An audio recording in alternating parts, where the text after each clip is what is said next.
The Torah Podcast with Michael Brook. Welcome back to the Torah Podcast with Michael Brook. If you had built a $1 billion empire, a portfolio worth billions, your money has been diversified, you own skyscrapers, warehouses, residential, multi-family commercial properties throughout the world, then you made a bad investment. You decided to hit a grand slam, you swung for the fences, and now you've come up empty. You're losing millions by the day, trying to cover your losses, rearrange your assets, and money is flying out of your bank account, God forbid, faster than you can even process. You're losing it by the second, and at that last final million, you try one last thing, it doesn't work, you're down to that last thousand, that last single dollar in your bank account. But to no avail, you've lost it all. Would you celebrate when you've lost it all? Oh, no. So why do we celebrate tonight for Lag BaOmer? Rabbi Akiva had 24,000 students, 24,000 disciples, and when he lost it all, we celebrate. Yay, there's no more to lose. You don't celebrate, God forbid, when you've lost it all. So why are we going to be singing and dancing that the death, that the dying, that the plague has ceased? No, there's nowhere else to go. We've lost it all. Rabbi Yochanan, the Amora, the Torah tells us, Masechta Brachos, lost 10 children, and he would carry around the bone of his 10th son, his 10th child, to mourn.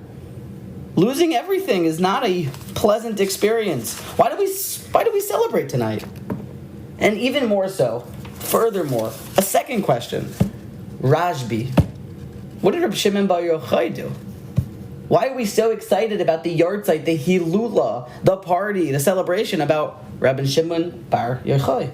This second century Tanoic sage who lived after the second Churban, after the second temple had been destroyed. Why are we so excited about him? There's been many great rabbis throughout the generations, perhaps even greater. How about his Rebbe, his teacher, Rabbi Akiva? We don't celebrate when he passed away or his birthday. No, just Rabbi Shimon Bar Yochai. And we celebrate by making bonfires. What's happening here? What's the holiday about? There's a lot of approaches, but I'd like to suggest one that is so focal to our success and so vital to our hatzlacha that I can't hold back from saying it. Lag BaOmer is one thing. Lag BaOmer, at its essence, is the celebration of one thing. It's a celebration of hope. That's why everyone's involved. Lag BaOmer is the chag of one's aspirations. The holiday of you can't knock me out. You could be as low as can be, but yet if there's still hope, then there's something to be excited about. You know why we celebrate when we've lost everything? You know why we pick the saddest thing to celebrate? Losing 24,000 students? Because what did Rabbi Akiva respond with doing? He got up and said, well, I gotta go get more students. He got 5 more, he picked himself up the concrete and kept on going. You know what, to carry on this business parable that we have, the man who's lost billions, you know what that man did after he lost it all? He didn't mourn. He didn't mope. He went back to the bank, asked them for a loan, probably got denied, but he went crowdfunding to do whatever he was to build his business right back up.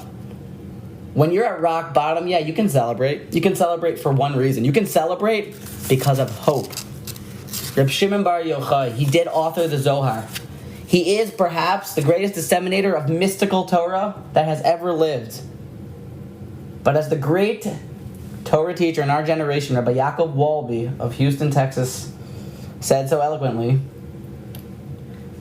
there was no time in our entire history that the Jewish people's future was so bleak, except for after the second Churban, the second destruction of the temple, when the Jewish people had no books. Besides for their Torah scrolls, there was no Shulchan Aruch. The Torah had not been codified, written down yet. There was no Gemara.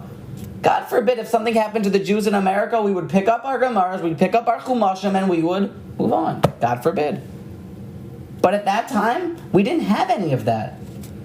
The future of the Jews was really at stake, and it was dark and gloomy. But Reb Shimon bar Yochai said, Chas, chas, chash v'sholom shet hishtagach Torah. No, nein. He gave the Jewish people hope. This is why Lag BaOmer is celebrated throughout the world. This is why Reb Shimon bar Yochai specifically is what gets everyone up and jumping and dancing. Because all people can believe and hope in one thing, and that's hope.